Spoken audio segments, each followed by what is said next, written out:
In our new series, One of Us, we shine the spotlight on folks in Northeast Ohio, just like you and me, that have unique hobbies and talents. Today's story takes us to New Philadelphia, where one man's cosmic love has taken him on a very special journey. This banner hung from a light pole down at the Johnson Spacecraft Center. STS-95 astronauts.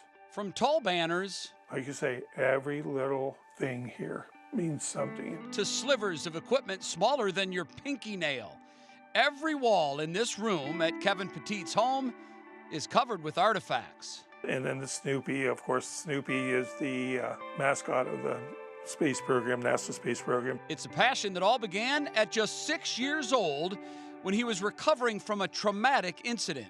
Started back in 1963 when I got hit by a car. My mother wrote to John Glenn telling him about the accident and everything.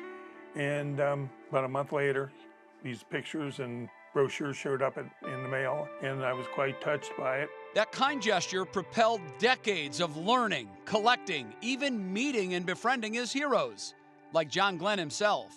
We've met so many times and been together. I even had breakfast with him and Annie one time down in Dayton. By day, Kevin worked in the lumber yard, but his love for space led him to write articles for magazines. He acted as Tuscarawas County's astronaut education officer, winning several awards. But the most gratifying part was inspiring young minds. But the biggest reward when I give my talks are to see the looks on the kids' faces. You know, when I take a few of my items with me, and they just, the looks on their faces are just, that's the reward. And as Kevin says, space is our future, and it's giving him a future to be with his family. You know, I never thought in my wildest dreams that I would have a pacemaker. According to NASA, the first rechargeable long-life pacemaker battery was made based on technology used for spacecraft electrical power systems, a discovery that saved Kevin's life a second time.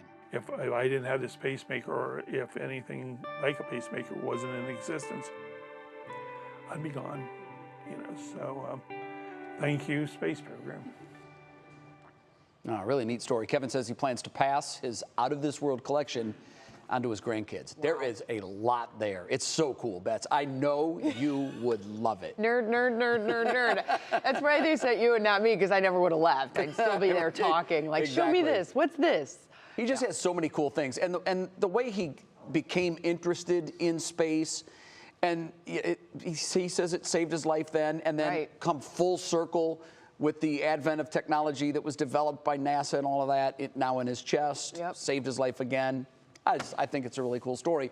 If you know someone who has a cool hobby or an interesting skill and you'd like to tell their story, or you'd like to have us tell their story, you can email us for our One of Us series. Email is jcrawford@wkyc.com. Letter J, not J-A-Y. J. Crawford. I think you're going to get a lot of really cool.